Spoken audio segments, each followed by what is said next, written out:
Bipin Joshi, a Nepalese agriculture student, was 22 years old when he arrived in Israel.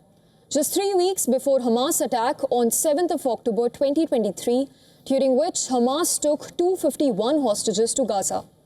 Bipin, who was photographed sheltering with Thai workers shortly before Hamas members reached the area, was abducted from kibbutz Alumim in southern Israel, where 10 Nepali nationals were killed. Reportedly, Bipin, in a valiant effort, saved his friend by throwing a grenade back at the assailants storming the community. It was on 13th of October the bodies of 4 hostages were returned by Hamas following the release of all 20 surviving captives. Bipin unfortunately could not survive his ordeal and was among the 4 dead hostages released by Hamas.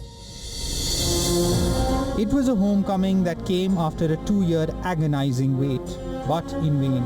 On the 20th of October, the coffin of Nepalese hostage Bipin Joshi, released under the ceasefire deal between Israel and Hamas, reached the airport in Kathmandu, the capital of Nepal. Honoring the slain hostage returned from Gaza, Nepal's interim Prime Minister Sushila Karki draped a national flag over the coffin and paid tribute to Bipin Joshi's bravery in the face of adversity.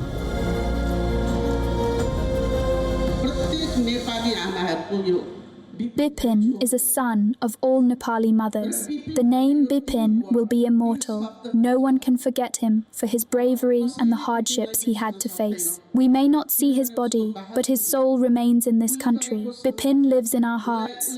He is immortal, and his name will remain forever in this land.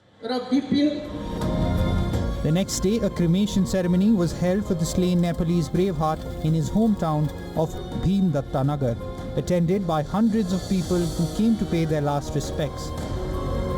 Before the slain Nepalese hostage Bipin Joshi's body was repatriated, a farewell ceremony was held at Tel Aviv's Ben Gurion airport as well. We gathered here today in order to honor and pay tribute to Bipin Joshi, a young, enthusiastic and very ambitious student who came to Israel in September 23 in order to pursue a better future for him, for his family, working on various ways to improve his own life. I'm so sorry. It should end this way. Bipin,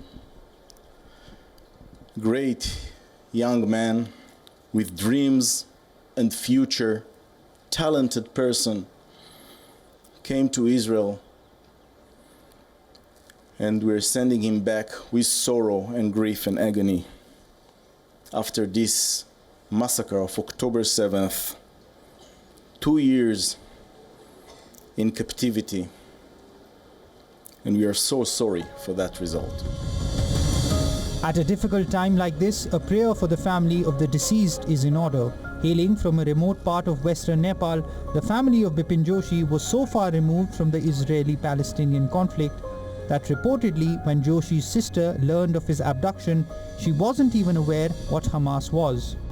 After nearly 2 years with no news of Bipin's fate, his sister and mother obtained passports and left their country for the first time in August to push for his return. Almost 2 years without a sign of life. Is he starving, injured, alive? How can anyone survive 680 days in hell? My mom and dad are devastated, barely holding on. They miss their son only. They miss their only son. I miss my brother, my soul.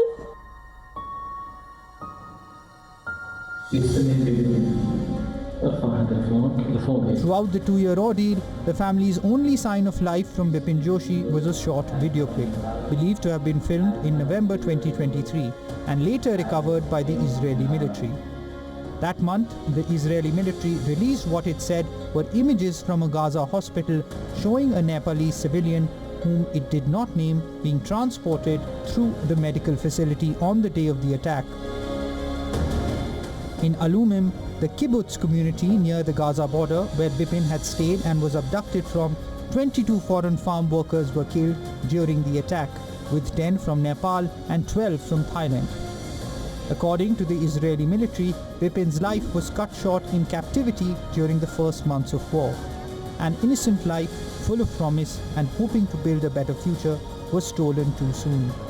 Here's hoping the return of the deceased brings an end not only to the agonizing wait, but to the days and nights filled with uncertainty and unspoken horror.